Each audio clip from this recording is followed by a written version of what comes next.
Recently, Republican congressional leaders urged President Barack Obama on Tuesday to send more U.S. troops to Afghanistan, saying he should act quickly lest any delay to endanger troops who are already there facing a deteriorating situation. On the other side of the spectrum, this is not a popular idea to the American citizens. Only 38% of people polled in recent survey believe that increasing troops in Afghanistan is a beneficial idea.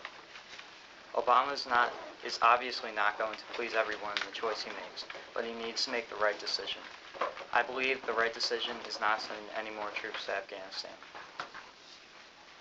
The Republicans want to send more troops to Afghanistan because they believe the troops already there are endangered. This may be true, but it would not be beneficial to send any more troops into danger. According to Army General Stanley McChrystal, the top U.S. commander in Afghanistan, has recently presented Obama with a range of options, from adding as few as 10,000 troops to as many as 40,000.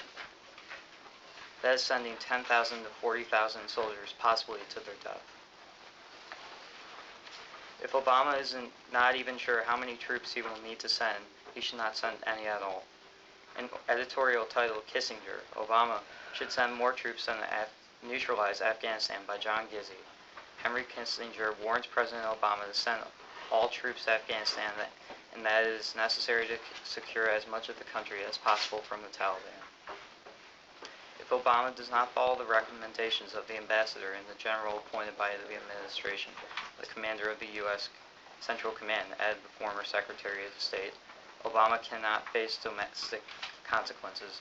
It would be a big mistake. Henry wants to secure Afghanistan and get rid of the Taliban as stated.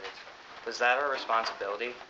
Instead of focusing on stabilizing other countries, shouldn't we be focusing on our country, our economy?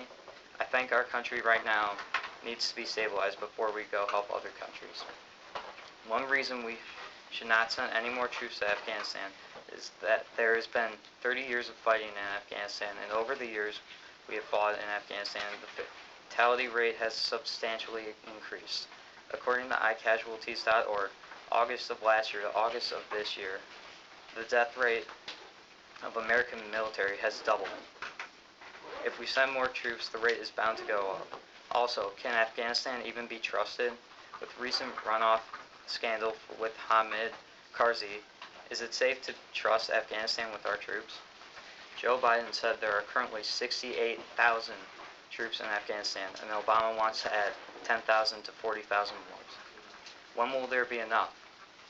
Author from International Herald Tribune states in an editorial on the issue, people will say okay with 40,000 more troops. Things could change overnight. We need to sustain at lowest level that gets partnering done. He has a valid point. If we send more troops to Afghanistan, Obama might think that it will be okay to send more troops if more are needed.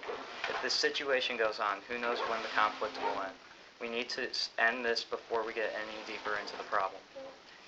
Visualize an America with a better economy, where families can support themselves, where they can be complete once again, where there is peace and no conflict with others. This is something every country wants. Unfortunately, there is no such thing as a perfect society. But if we worry about our own problems as a country instead of sending others to help support other countries, we could get closer to the goal of a perfect society.